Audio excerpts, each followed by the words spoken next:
Hello दोस्तों, स्वागत है आपका मेरे यूट्यूब चैनल पे जिसका नाम है लर्निंग हिंदी विद अभिनव देशमुख।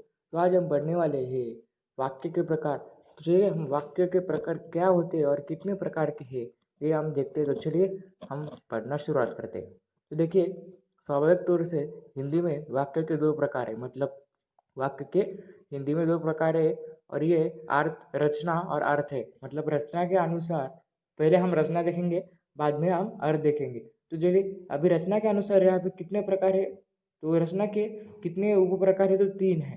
तो पहला कौन सा है हम देखेंगे। पहला है सरल वाक्य। तो देखिए अभी सरल वाक्य की हम लोग डेफिनेशन देखेंगे, उसका अर्थ क्या है और उससे उसका उदाहरण भी हम देखने वाले हैं। तो चलिए देखते हैं। जिन वाक्यों में एक ही क्रिया होती है उन्हें सरल वाक्य कहते हैं। तो देखिए अभी सरल वाक्य मतलब बहुत इजी वाला वाक्य है, क्योंकि देखिए यहाँ पे सिर्फ एक ही क्या होगा, क्रिया होगी।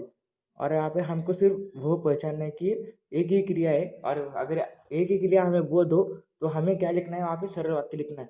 अभी वाक्य के प्रकार ये हमें मतलब वाक्य के इस पर हमें 2 मार्क के लिए प्रश्न पूछे जाते हैं, और एक एक मार्क के लिए बहुत धीरे एक एक मार्क भी बहुत इंपॉर्टेंट होता है बोर्ड के एग्जाम में, और यह हमें 2 मार्क के लिए पूछा जाता है। तो देखिए अभी सरल वाक्य का हम उदाहरण देखेंगे।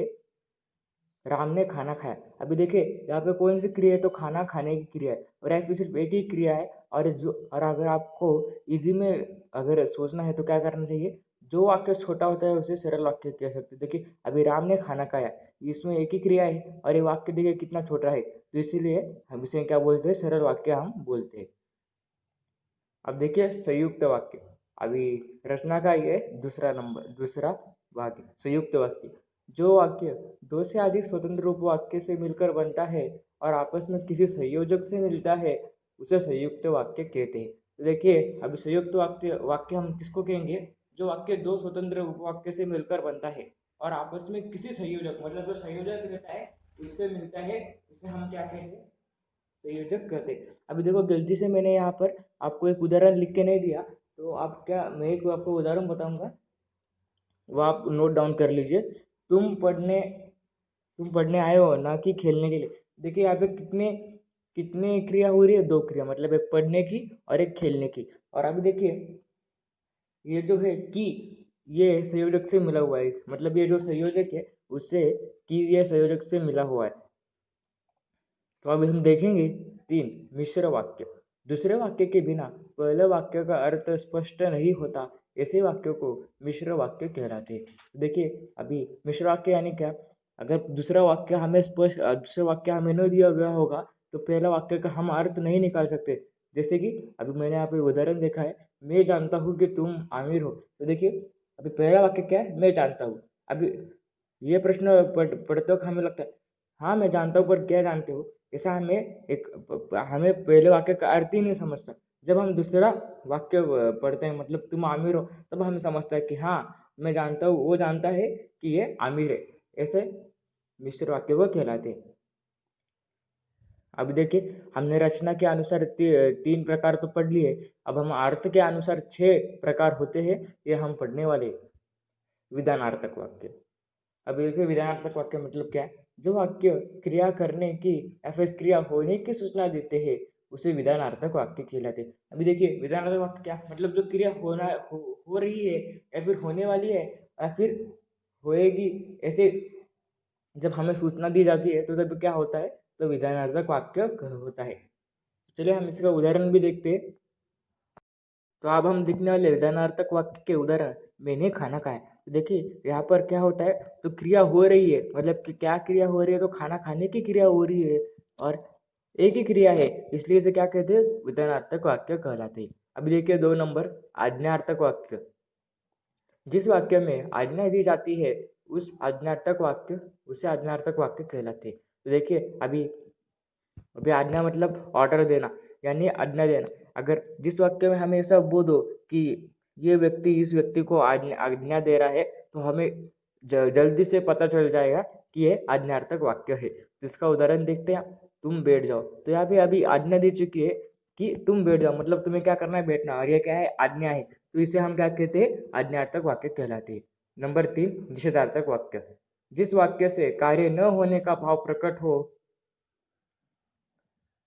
उसे निषेधार्थक वाक्य कहलाते हैं। तो देखिए अभी जिस वाक्य से हमें ये पता चलेगा कि ये कार्य न होने वाला है और कार्य न होगा, जब जब हमें इसका बोध हो जाता है, तो तब ये कौन सा कार्य है, तो जब तब ये कौन सा वाक्य है, तो निषेधार्थक वाक्य है।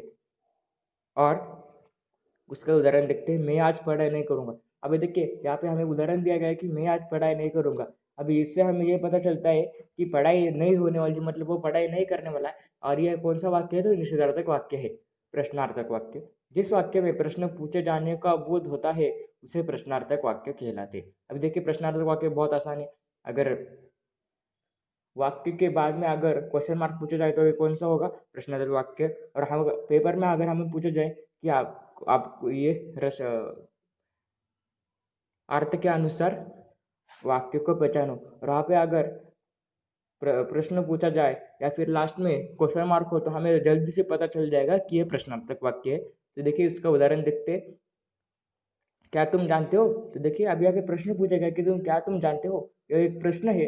अगर हमें पता चले कि ये प्रश्नार्थक वाक्य, मतलब जिस वाक्य में प्रश्न पूछा गया है, इसलिए हम क्या कहते हैं, प्रश्नार्थक वाक्य कहलाते हैं। इसमें आदि बोधक वाक्य। अब ये सबसे आसान वाक्य पहचानने को हम हो सकता है, क्योंकि देखिए जिस वाक्य में अगर एक्सक्लेमेटरी साइन होगा, मतलब उद्गारवाचक चिन्ह होगा, उसे हम क्या बोलते हैं, विस्मय आदि बोधक चिन्ह। जिस वाक्य में आश्चर्य, घृणा, क्रोध, शोक आदि भाव व अभिव्यक्त वाक्य कहते हैं, उसे विस्मय आदि बोधक वाक्य कहते हैं। तो देखिए जिस वाक्य में आश्चर्य मतलब आश्चर्य होना, घृणा मतलब गंदगी, क्रोध मतलब गुस्सा, और शोक मतलब दुख, इन सब के भाव जब भाव अभिव्यक्त होते तभी ये कौन सा वाक्य कहलाता है, तो विस्मय आदि बोधक वाक्य कहलाता है। और इसका हम उदाहरण देखते हैं, वाह कितना अच्छा घर है। मतलब जब हम किसी का आश्चर्य होना या फिर खुश होना, तो हम ये कब इसे विस्मय आदि बोधिक वाक्य कहते हैं। अभी नंबर 6, संदेह सूचक वाक्य, मतलब शक। जिस वाक्य में शक हो उसे संदेह सूचक वाक्य कहलाते हैं। जिन वाक्यों से संदेह का बोध होता है उसे संदेह सूचक वाक्य कहते हैं। तो इसका उदाहरण देखते हैं, मतलब जिस वाक्य से हमें संदेह हो रहा है, इससे हम क्या कहते हैं, संदेह सूचक वाक्य कहलाते हैं। आज दादाजी बाहर जाएंगे। देखिए अभी उदाहरण मैंने ऐसा दिया है कि आज दादाजी बाहर जाएंगे, मतलब हमें ये शक है कि वो जाने वाले हैं या नहीं, इसलिए मैंने लिखा है कि आज दादाजी बाहर जाएंगे।